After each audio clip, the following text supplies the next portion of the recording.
You are listening to I Am Refocused Radio with your host, Sha'Carri Reed.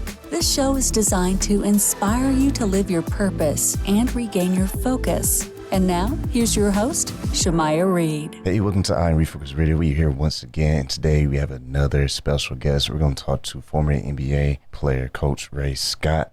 He's the author of an awesome book, The NBA in Black and White, the memoir of a trailblazing NBA player and coach. I just want to say welcome to the show. Ray, how you doing today, sir? I am doing well, Mr. Sha'Carri. Man, so tell us about this book, because this book is not just about your career, but you also touch on important topics in the NBA, because you're part of the early wave of the elites of Bill Russells, the Wilt Chamberlains, who literally changed not just the game, but just leading the pathway for the younger players to come. Thank you. There's so many people that don't know that history of the NBA, but I think it's important, and that's what I wanted to establish in the book, the importance of those guys that came before us, those shoulders that we all stand on. I was a little kid, and when I was a little kid and loving basketball, up until 16, and when I was an all-city player in Philly, and that's like being an all-city player in New York. So that gives you real status, particularly in high school.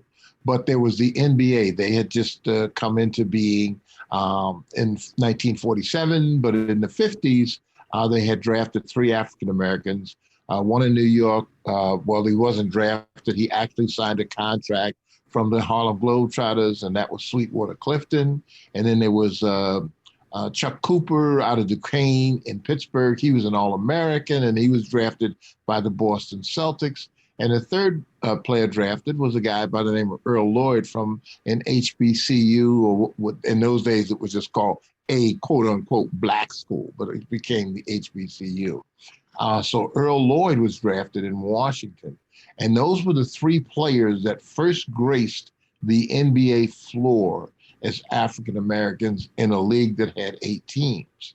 I don't know. Did you know the 8 teams from that period? Very few people do.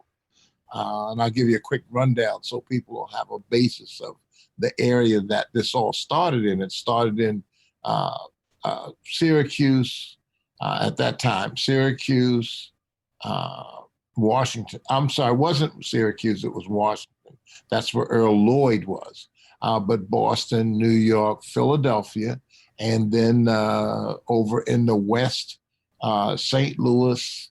Let me get it right. I think there was a team called Tri-Cities, which was a combination of Milwaukee and a couple of other, Moline, a couple of other small cities in the West. This is the West now in those days.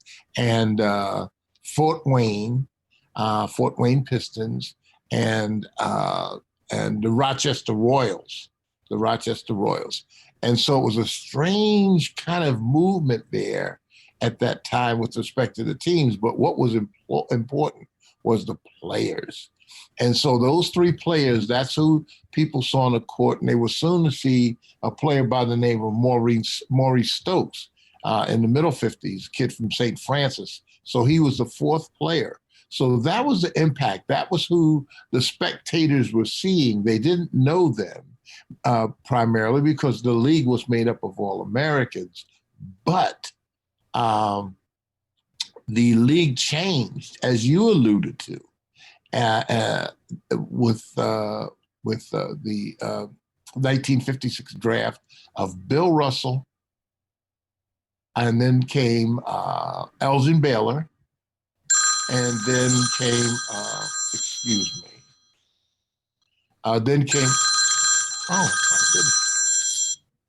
And then came Elgin Baylor and Oscar Robertson, and I'm missing the 4th, Russell Baylor Robinson, and Elgin Baylor.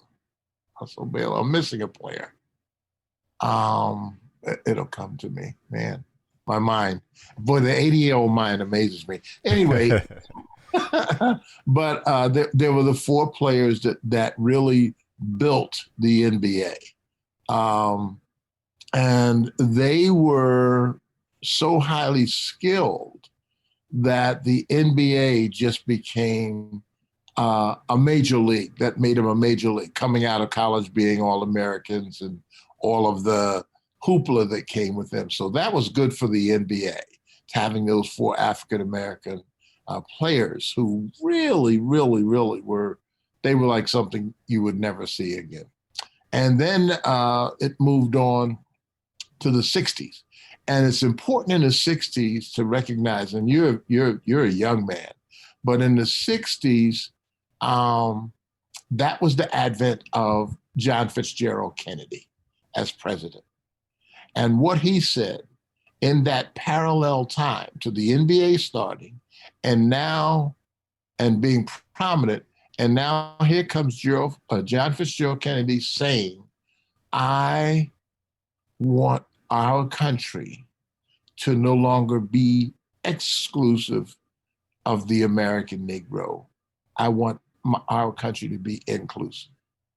And that just started the whole world shaking in the 60s. Man, it was something to behold, because those pronouncements and somebody having that political agenda was counter to what we were living in America at that time. And I do write about it in the book and my trips to Washington, D.C. in 1950 and so forth, and finding out that it was a segregated capital. So all of that is kind of going on, and the world is just trembling, particularly in America, because instead of segregation, now we have integration. Well, not only did we have integration just in everyday living, we had it in everyday sports. And that's where I came into it as a 22-year-old in 1961, being drafted by the Detroit Pistons. And I was the 4th player taken in America at that time. And I'll just, in your query with this story, I'm on the subway going up to the Bronx to play a game, just to play a basketball game, a tournament game, as New York had in that time. And I'm on the subway, just come over from Philly by train, get off the train, go upstairs, get the subway and go uptown. And I'm going uptown.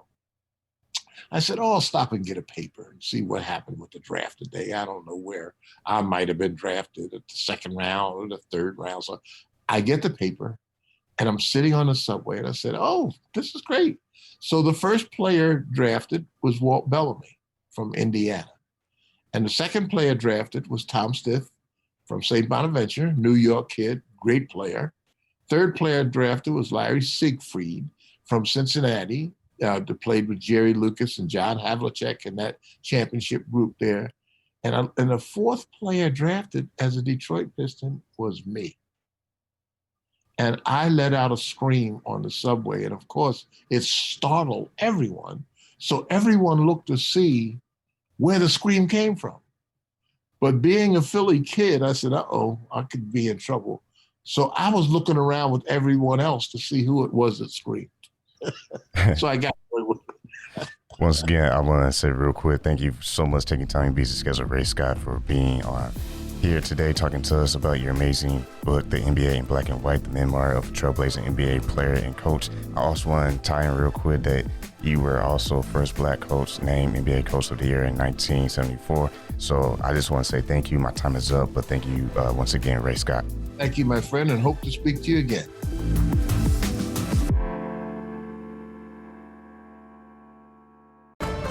I Am Refocused Radio is brought to you by 404 Star and Holy Crab. 404 Star is a family-owned Asian restaurant in San Antonio, Texas. We have been a local favorite for Asian cuisine for over 10 years. With nothing but full smiles and fast service, you'll be leaving satisfied. Come on in for some authentic Vietnamese food. Holy Crab is one-of-a-kind Cajun Creole-style seafood restaurant located in Universal City, Texas. We offer traditional seafood items as well as chicken and steak. We also offer seafood boils. Come give us a try. You won't be disappointed. You can find these 2 eateries in Universal City, Texas at 2921 Pat Booker Road.